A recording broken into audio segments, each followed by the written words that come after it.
Baik, Alhamdulillah. Terima kasih banyak ya Pak Teddy berkenan hadir di undangan kami. Makasih sama-sama. Town Hall Meeting ini sangat bermakna Pak bagi kami Pak, karena tadi sebagaimana di video di awal, Jasa Marga sangat komit untuk menerapkan internalisasi akhlak. Di akhir periode 2022 ini kami dapat menyampaikan bahwa kami sudah masuk di fase komitmen. Dan kami masih akan terus memperkuat kembali komitmen dan nanti mohon arahan kembali atas apa yang minggu lalu di launching ya Pak ya, buku panduan akhlak. Seperti apa nanti kami akan coba realignment-kan kembali yang sudah kami lakukan selama kurang lebih 2,5 tahun di Jasa Marga. Dan juga mungkin dapat disampaikan juga Pak, tidak hanya terkait dengan culture atau value akhlak, berhubung Bapak adalah Deputi SDM dan Teknologi Informasi, mungkin nanti bisa disampaikan juga ya untuk Bapak Ibu di sini perihal bagaimana sih kebijakan SDM, kemudian nanti kompetensi, kita banyak dengar digital talent, gitu ya, itu kan hal-hal yang lagi kekinian nih, dan para roadster terutama di sini para leader BOD-1 tuh sangat curious gitu Pak, ini seperti apa arahnya ke depannya, karena kami ya sangat ini Pak challenging untuk menghadapi perubahan-perubahan terutama di Kementerian BUMN, karena Jasa Marga sangat komit untuk 100% untuk Indonesia. Mungkin bisa langsung dimulai aja ya Pak Teddy, silakan Pak. Makasih. Makasih Mbak. Bismillahirrahmanirrahim. Assalamualaikum warahmatullahi wabarakatuh. Tentunya yang pertama kali yang terhormat, yang kita selalu doakan kesehatannya, kesuksesannya Pak Dirut, Pak Bekti, jajaran direksi, Pak Bagus, Pak Agus, kemudian Bu Fitri tadi, para senior leaders, BOD-1 yang hadir, mungkin ada jajaran dari direksi anak perusahaan, dan juga para roadster yang hadir di sini maupun secara online. Assalamualaikum warahmatullahi wabarakatuh. Ini Mbak, ini memang yang pertama kali saya datang ke kantor. Tapi kalau lihat kantornya, kantor pusat Jasa Marga, tiap hari saya. Karena rumah saya di Depok, jadi selalu lewat Jagorawi gitu. Alhamdulillah, saya bersyukur sekali hari ini saya mendapatkan kesempatan untuk hadir di sini. Untuk sharing berbagi beberapa hal yang menurut saya sangat penting sekali untuk Jasa Marga. Jadi Mbak, kalau kita lihat memang agenda-agenda seperti ini Pak Dirut, ini memang penting sekali Pak. Bagaimana saya sampaikan minggu lalu, bagaimana akhlak ini tidak hanya kita gembor-gembornya, hanya bicara totemnya, hanya bicara kita bahwa hafalnya. Tapi adalah bagaimana akhlak ini sebagai bagian dari culture ini nantinya akan berimbas kepada kinerja perusahaan. Itu adalah esensi utama dari apa yang sedang kita upayakan bersama ini. Bagaimana menjadikan akhlak sebagai core value yang nantinya diturunkan ke dalam berbagai macam cultural behavior yang nantinya akan support kepada bisnis perusahaan masing-masing. Ini merupakan implementasi dari strategi SDM yang kita sudah sepakati secara bersama-sama sebagai BUMN Group. Tentunya strategi SDM ini harus rely on strategi bisnis. Strategi bisnis itu harus menyesuaikan apa yang menjadi visi misi perusahaan. Sehingga kebijakan SDM itu harus ada korelasinya. Sehingga segala bentuk investasi, mau capex, mau efisiensi, bentuk investasi termasuk investasi di bidang SDM nantinya harus ada impact-nya kepada bottom line. Harus ada. Berapa perusahaan, berapa BUMN itu tiap hari kirim karyawan Pak ke luar negeri ya, untuk mengikuti training berbagai macam hal. Itu bagus sekali. Tapi tolong dilihat lagi, apa impact kepada bottom line-nya, karena ini penting sekali. Sehingga tentunya semua yang kita lakukan ini memiliki hasil yang nantinya yang akan berimbas kepada kinerja perusahaan. Nah, pertama-tama saya ingin kepada teman-teman semua, ini saya ingin menyampaikan apa sih yang sudah kita lakukan dalam 2 tahun terakhir ini, Pak Bekti. Kadang-kadang kita melakukan banyak hal yang kita sampai lupa nih, apa sih yang sudah dilakukan oleh Kementerian BUMN khususnya terkait dengan transformasi di bidang human capital. Minggu lalu saya sampaikan, tapi kan yang datang hanya beberapa direktur HC dan juga culture agent. Jadi ada banyak hal yang sudah dilakukan ketika zamannya Pak Erick Thohir sebagai Menteri BUMN. Diawali pada tahun 2020, di mana di awal tahun kita ini memberikan arahan kepada seluruh BUMN ini untuk implementasi dari sistem manajemen anti suap, anti penyuapan. Yang tadinya ketika awal 2020 ini tidak ada BUMN-BUMN yang punya, atau ada satu atau dua. Sekarang 41 BUMN, induk itu sudah mengimplementasikan dari SMAP-nya ini. Ini adalah komitmen awal di mana BUMN ini anti korupsi, anti penyuapan. Karena ini adalah salah satu hal penting yang waktu itu menjadi bahasan. Sekarang ini alhamdulillah semua BUMN ini, semua induknya itu sudah. Nah ini yang menjadi hal penting sekarang ini. Kalau misalnya terlibat dalam hal atau kasus-kasus itu malah lebih malu lagi. Sudah ada ISO-nya tapi malah ada berapa kejadiannya. Jadi itu awal 2020. Lanjut talent pool. Talent pool itu dulu ketika BUMN ini menyampaikan kepada kementerian, ini dalam rangka penggantian dari pejabatnya, direksinya. Sekarang dirubah, bahwa ada konsep talent pool. Sekarang ini mau ada rencana pergantian, mau tidak ada rencana direksi, tetap disampaikan kepada BUMN. Sehingga kita tahu nih, dari sisi kementerian, mana nih beberapa orang-orang yang memiliki kompetensi yang bisa dipertimbangkan untuk menjadi manajemen ataupun pemimpin dari perusahaan. Ini penting sekali karena skemanya tidak hanya ketika ada keperluan. Karena ini menjadi esensi untuk nantinya bahan untuk menjadi training, untuk development kayak gitu. Core value akhlak semuanya udah tahu. Bulan Juli ini adalah hari lahirnya dari akhlak sebagai core value. Akhlak sebagai core value penting sekali, khususnya dalam rencana transformasi human capital yang kita lakukan secara bersama-sama. Yang tadinya tidak ada korelasi dari BNI dengan Jasa Marga, sekarang ada. Yaitu core value-nya sama. Di sana ada BNI 46, prinsip BNI 46, sekarang nggak ada lagi. Adanya akhlak. Jadi ketika ada talent mobility, orang itu datang untuk pembelajaran di sini, untuk penugasan, di BNI, di Mandiri, di mana-mana ini, mereka core value-nya sama.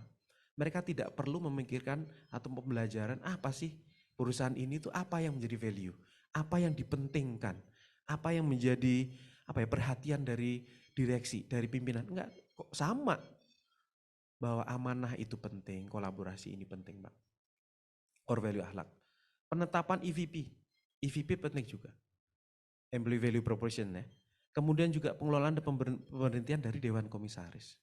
Yang tadinya belum ada standarnya, kita standarisasi. Kontrak manajemen direksi yang tadinya belum ada standarnya, kontrak manajemen sekarang dari BUMN sekarang udah mulai sama, Mbak. Karena aturan ini. Tahun 2021 semakin banyak ini kita gas dengan beberapa program-program. Onboarding, BOD, BOC. Dulunya ada BUMN yang secara rutin melakukan onboarding.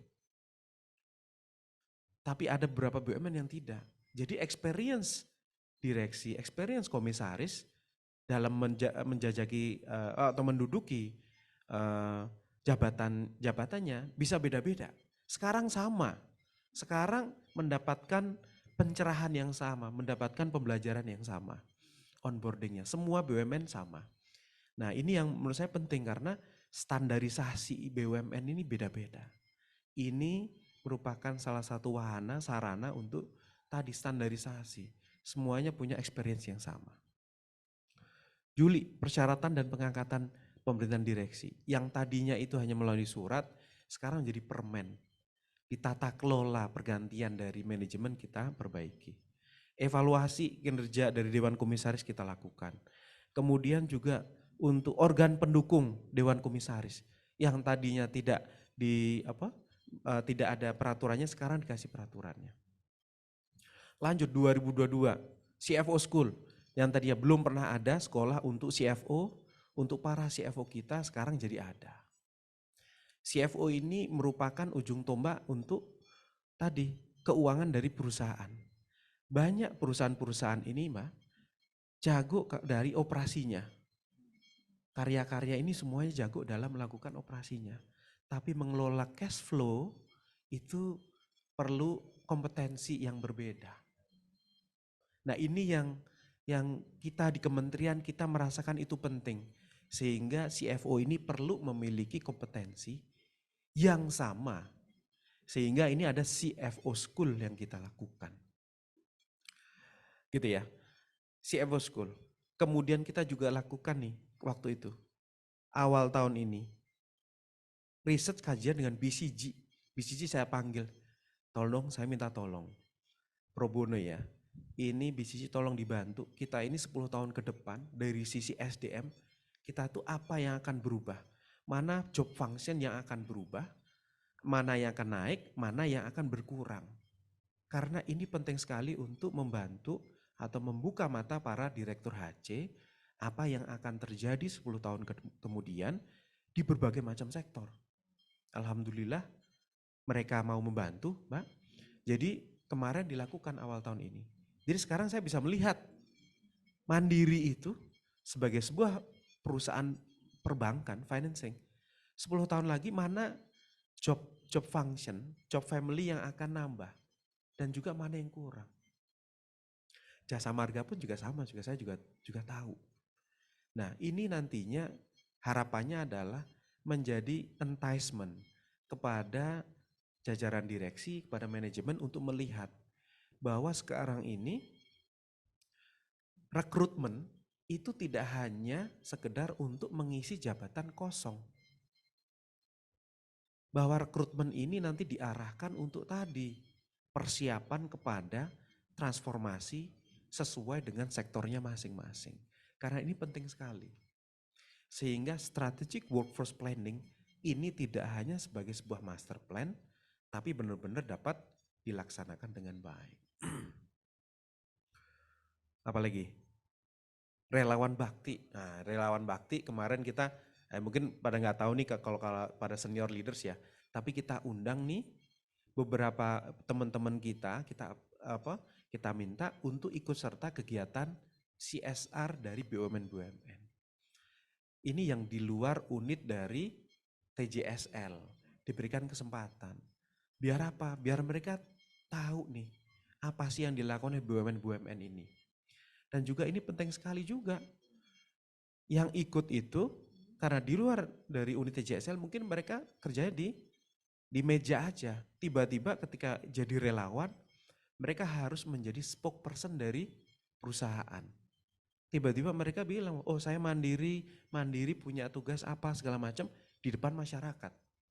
Nah ini bentar lagi akan ada lagi, harapannya nanti teman-teman roster apply untuk kegiatan ini, karena saya yakin ini akan sangat membantu dan juga membuka kesempatan, opportunity di mana banyak sekali hal yang bisa didapat dan juga kenalan dengan teman-teman dari BUMN lain. Ini penting sekali untuk tadi mengeratkan kita sebagai sebuah BUMN Group.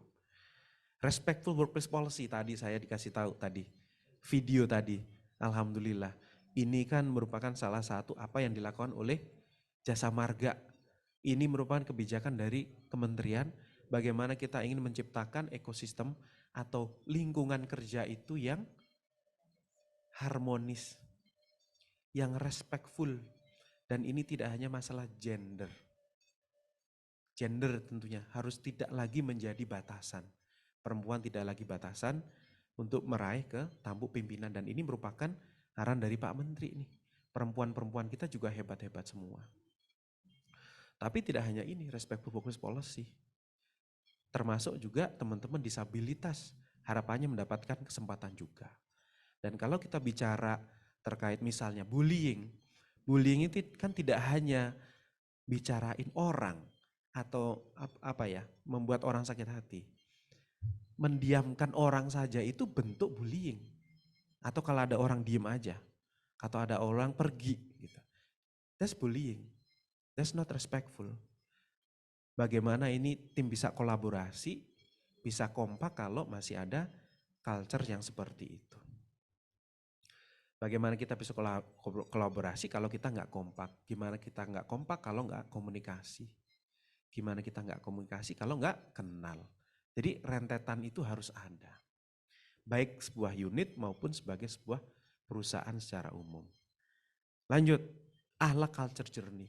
Saya bilang ke Pak Andus, ini gimana kita telat 2 tahun. Masa launchingnya akhlak tahun 2020, baru sekarang kita ngeluarin akhlak culture journey. Gitu kan. Jadi kan harusnya di awal nih. Tapi ya udahlah daripada enggak kita luncurin sekarang gitu. Karena ya itulah namanya BUMN. Banyak sekali kan dinamikanya, banyak sekali pekerjaannya sehingga ada yang tertunda. Tapi alhamdulillah dalam 2 tahun ini walaupun journey-nya, panduannya itu belum ada, tapi BUMN-BUMN ini dengan kreativitas masing-masing, dengan resources masing-masing, mencoba menerjemahkan apa yang menjadi arahan dari kementerian ini. Pak Bekti. Semuanya pada memiliki program-program. Tapi sebenarnya ini adalah PR di kementerian sendiri. Nah ini kemarin walaupun pecah telurnya telat, tapi ya sudahlah. Yang penting kita jalan. Kita nanti ada sekarang ini jadi punya panduannya. Nah panduan ini penting untuk menselaraskan tadi. Karena banyak sekali hal-hal yang perlu kita masukkan ke dalam koridor.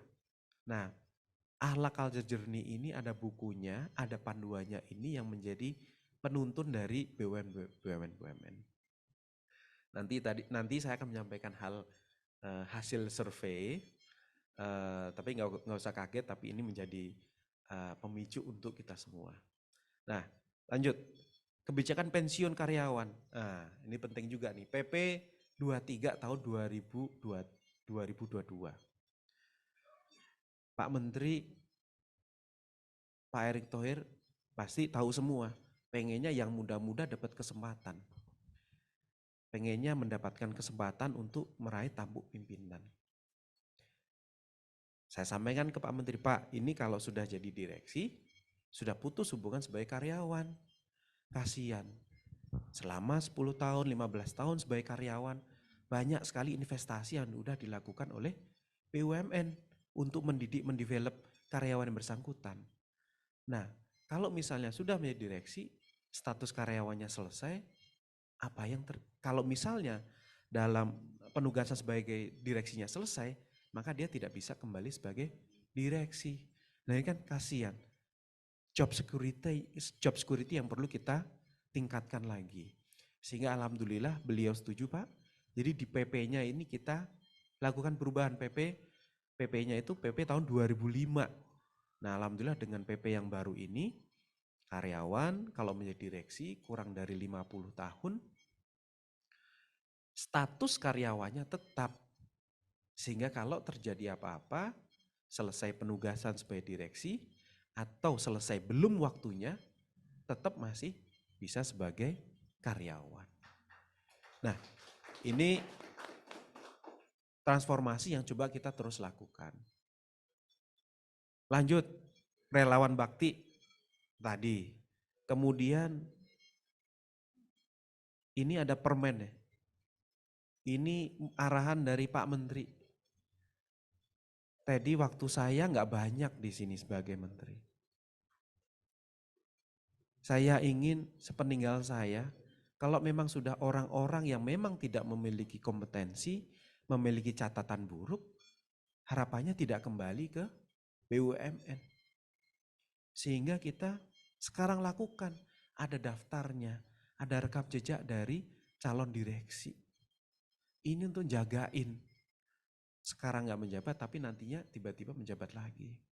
Nah ini yang kita lakukan, transformasi. Inilah niat baik di mana intinya kita lihat dari sustainability. Kalau sudah ada kebijakan yang baik, nantinya insya Allah ini akan terus nantinya dapat dilakukan. Kemudian juga untuk digital talent. Mbak tadi menyampaikan digital talent. Ini penting sekali, khususnya terkait dengan jasa marga, nanti saya sampaikan. Kemudian Ini yang baru terkemarin November, talent mobility. Kita ada beberapa BUMN kita panggil dan menjadi inisiator dari program talent mobility. Talent mobility ini penting sekali karena apa? BUMN ini skalanya dari yang raksasa, dari yang himbara sampai dengan yang kecil-kecil. Kalau kita hanya menyerahkan mereka yang kecil-kecil sendiri untuk bisa berkembang, ini perlu waktu yang lama. Padahal ini adalah kesempatan yang baik untuk teman-teman yang di atas ini untuk terjun, untuk menjadi transformer di sini, di mana diberikan kesempatan untuk talent mobility. Nah, intinya adalah ada beberapa hal, banyak sekali hal yang sudah kita lakukan, paling nggak di sisi Kementerian BUMN sebagai pemegang saham untuk mentransformasi dari BUMN. Tidak mudah, banyak hal sekali yang kita lakukan, tapi insya Allah dari kementerian ini terus kita lakukan, coba satu-satu kita lakukan transformasi dari BUMN. Lanjut, kenapa transformasi dari human capital itu penting? Karena memang experience dari karyawan, experience dari insan-insan selama bekerja, ini menentukan dari produktivitas mereka. Keputusan dari mereka untuk terus, untuk giat bekerja, ataupun malah mereka malah memilih kesempatan di perusahaan lain, ya karena ini experience mereka. Kalau mereka melihat, ini dari research yang dilakukan oleh Brandon Hall, kalau orang pergi, biasanya karena memang kesempatan karirnya kurang. Career opportunity kurang atau pengembangannya itu kurang. Sehingga mereka memutuskan untuk pindah. Sehingga ini adalah hal yang penting sekali di mana dengan pembentukan culture yang baik, pembentukan budaya yang baik ini untuk memastikan bahwa experience dari teman-teman semua ini termasuk para roadster selama bekerja di jasa marga ini baik, membaik. Sehingga mereka itu kinerjanya bagus, produktivitasnya bagus, dan juga berkomitmen kepada perusahaan. Lanjut. Nah, ini yang tadi saya sampaikan. Alhamdulillah dalam 2 tahun terakhir berbagai macam program inisiatif terkait dengan culture, akhlak, ini dilakukan oleh BUMN-BUMN. Bahkan sudah mulai masing-masing mengakses kan, mengakses atau mensurvei masing-masing perusahaan. Baik survei sendiri maupun survei dengan mungkin mitranya. Gitu. Tapi tahun ini, pertengahan tahun ini kita lakukan survei dengan standar yang sama untuk semua BUMN. Dan ini adalah hasilnya. Ini ada hasilnya. Dan ini saya tunjukkan per klaster saja. Per klaster di mana ada BUMN-BUMN yang secara klaster ini sudah bagus. Menurut saya ini semua bagus. Kan ini paling di ini kan 76. Tapi kita lihat standarnya. Nah kita lihat klaster jasa infrastruktur ini ada di bawah rata-rata. Nah ini menurut saya ini menjadi apa? Is a wake up call. Pak Bagus. Is a wake up call. Bahwa dibanding dengan BUMN-BUMN yang lain, secara grup atau secara klaster, ini klaster infrastruktur masih perlu dikembangkan lagi. Tapi saya yakin kalau dilihat lagi jasa marga ada yang itu urutannya yang di atas di infrastruktur. Tapi kalau kita bicara klaster Pak, mau nggak mau ya ini adalah hasilnya. Tidak bisa kita tutup-tutupi, kita tidak bisa kita lakukan, tapi inilah yang terjadi. Artinya apa? There is room for growth. Terkait dengan apa? Pemahaman tata nilai dan budaya perusahaan. Ada satu lagi, next. Next, lanjut. Dan juga ini, bagaimana dengan satu lagi, kesiapan menghadapi perubahan. Alhamdulillah nih, jasa infrastruktur ini ada di tengah-tengah kalau ini. Jadi ini dari survei ya, ini dari survei 200.000 orang. Karyawan dari BUMN. Nah kalau teman-teman semua lihat survei-survei politik, yang akhir-akhir ini ada survei-survei politik, respondennya berapa? 1.000, 2.000, ya kan? Nah ini 200.000. Artinya margin of errornya harusnya lebih kecil. Gitu. Jadi ya ini adalah hasilnya. Artinya ini adalah momen yang baik untuk melihat lagi apa strategi yang sudah dilakukan oleh Jasa Marga dalam hal ini, dan juga mungkin bisa belajar dari BUMN-BUMN yang lain terkait dengan pengabdopsian atau beberapa program budaya di perusahaan-perusahaan yang lain. Lanjut. Nah,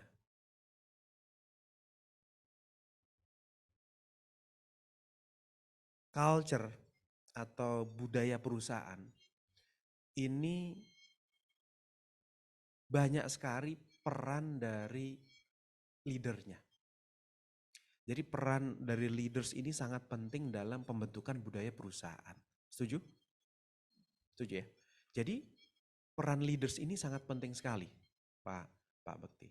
Nah, kita lihat awal tahun ini kita meminta kepada BUMN untuk pada talent pool-nya, baik direksi maupun BOD management untuk melakukan assessment. Tentunya assessment ini merupakan bagian kecil dari bagaimana kita melihat atau mengevaluasi dari kualitas dari seseorang. Tapi paling enggak dengan assessment ini kita melihat nih apa kompetensi-kompetensi yang dimiliki oleh para talent yang kita miliki. Dan ini across the board ya, semua BUMN ini mirip-mirip Pak Putih. Mau BOD management, itu driving execution-nya itu kita bagus sekali. Building strategic partnership, bagaimana kita mengelola hubungan yang baik dengan para stakeholder, baik internal, eksternal. Tentunya kita banyak mengelola stakeholder dari instansi pemerintahan, kementerian, DPR, ya, komisi, yang lain-lain, kita jago semua. Itu semuanya. Semua BUMN sama. Nah, ada beberapa hal kompetensi yang kita kurang, Pak. Dan ini semuanya. Itu apa? Global business savvy. Ini semua BUMN. Global business savvy. Yang kedua, driving innovation. Jadi lebih kepada kalau kita BUMN ini, talenta-talenta yang kita punya itu lebih pada driving execution. Bagaimana penyelesaian atau eksekusi dari sesuatu hal. Tapi untuk inovasinya kita kurang. Nah tentunya ini kan kembali kepada bisnisnya masing-masing atau sektornya. Gitu. Ada beberapa BUMN yang di sektor-sektor yang nggak ada hubungannya dengan global business savvy, ya wajar gitu. Tapi paling tidak inilah yang terjadi, inilah yang adalah potret dari kompetensi direksi yang kita punya. Sehingga saya sampaikan kepada FHCI, kalau dalam program pengembangan talenta-talenta, ini nih yang perlu dikembangkan. Sehingga kita akan dorong terus namanya data driven policy making. Jadi tidak hanya program training leadership, sekedar leadership. Jangan. Lihat dulu apa kompetensi yang kurang, dan itu yang kita lakukan penguatan. Nah ini yang terus saya sampaikan kepada para direktur HC, para di FHCI, bagaimana dengan data yang ada kita terus lakukan penguatan-penguatan. Apa kompetensi yang kurang? Yaitu global business savvy, driving innovation, managing diversity. Nah ini penting sekali. Lanjut. Nah, akhlak culture journey di sini ini menjadi salah satu dari strategi besar dari BUMN ini untuk memastikan apa yang kita lakukan ini nantinya yang tadinya bermacam-macam, yang tadinya tanpa panduan, nantinya dengan panduan yang sama, nanti muaranya sama, bahwa ada peningkatan dari kinerja. Tadi kan Mbak sampaikan bahwa kita ini sekarang lagi, Jasa Marga lagi tahap komitmen. Kan dari inisial, komitmen, kemudian ada intervention nanti. Dan nantinya harus bermuara kepada peningkatan dari kinerja. Paling tidak dari bottom line-nya kelihatan. Nah ini sekarang yang sedang terus kita lakukan untuk memastikan tadi transformasi yang masif terkait dengan human capital ini arahnya ke sana. Sehingga melihat orang nantinya kinerjanya ini benar-benar kita harapkan dilihat dari kompetensinya dan juga dilihat dari akhlak atau behaviornya. Ini lanjut Pak, ini nantinya terlihat dari apa? Terlihat dari program-programnya, program dari atau program dari Jasa Marga, program HC-nya, talent mobility, penugasan, selayaknya bukan karena senioritas, bukan karena badge harusnya, tapi karena kompetensinya, karena kemampuannya, tidak lagi dari senioritas. Dan ini saya sampaikan juga ke BUMN-BUMN yang lain, karena memang sudah waktunya sudah seperti itu. Nah, alhamdulillah Pak Bagus sudah sampaikan bahwa ini sudah mulai berjalan Pak ya. Program-program ini yang saya senang sekali, Jasa Marga ini sudah dilakukan beberapa hal. Terkait dari IT, saya ingin menyampaikan Mbak, bahwa Jasa Marga ini I think this time is a wake up call nih. Ke depan Jasa Marga ini kita perlu coba di rating ke depannya Jasa Marga mungkin Pak Bagus tidak hanya nanti bisnisnya kan hanya operator jalan tol. Harus dipikirkan beyond operating tollway. Bagaimana kita memastikan Jasa Marga ini memiliki peran di dalam bisnis mobility atau mobility business. Ini ada kaitannya dengan smart city tentunya, kalau menurut saya. Bagaimana Jasa Marga ini punya peran, dan tentunya ini peran ini sangat penting tadi di awal ada digitalisasi. Kompetensi digital dari Jasa Marga ini menurut saya penting sekali untuk dikembangkan. Karena itu adalah enabler dari transformasi bisnis dari Jasa Marga. Tentunya untuk operasional dari jalan tol ini juga merupakan suatu bisnis yang perlu difokuskan. Gitu ya. Ada slide terkait ambidextrous, Faisal tolong. Jadi ada dua hal Mbak, kompetensi yang kita sekarang sedang dorong. Bagaimana insan-insan, bagaimana para karyawan BUMN ini pada saat yang bersamaan dapat mengoptimalisasi dari existing business. Teman-teman ini bagaimana memaksimalkan dari bisnis yang sekarang berada, tapi juga at the same time itu juga tadi inovasi dari bisnis-bisnis baru.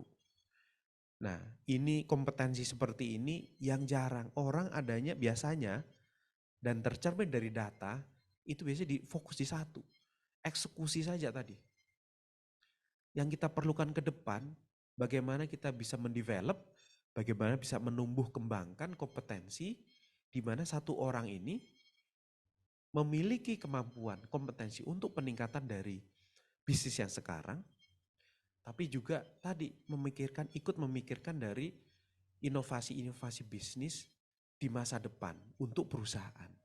Nah ini menurut saya penting sekali untuk Jasa Marga. Ini untuk memastikan dari sustainability dari bisnis. Tapi lebih penting lagi mode-nya apa? Modenya itu apa? Oke kita bicara sustainability dari suatu perusahaannya. Tapi tidak hanya sekedar untuk survival. Tapi juga kalau menurut saya ini Jasa Marga perlu lebih agresif. Jadi sustainability itu mode-nya itu agresif. Mode-nya itu growth, bukan hanya defensif. Nah ini yang mindset seperti ini yang menurut saya penting untuk disampaikan kepada teman-teman semua. This is not business as usual, tiap harinya kayak gini aja. No, tapi juga teman-teman semuanya, inovasi-inovasi ini tidak hanya di tangan para direksi, Direksi itu hanya mendrive, tapi mesinnya, engine-nya itu ada di BOD-1. Ada di teman-teman semua ini.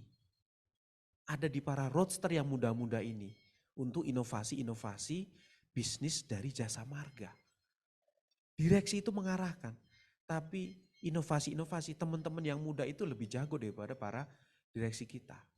Sehingga ini adalah waktunya, this is a wake up call, I'm calling you teman-teman semua, ini untuk tolong dukung para direksi kita, dukung jasa marga untuk memastikan keberlangsungan dari bisnis jasa marga ini ke depan. Saya kira saya akhiri itu aja. Demikian, wassalamualaikum warahmatullahi wabarakatuh.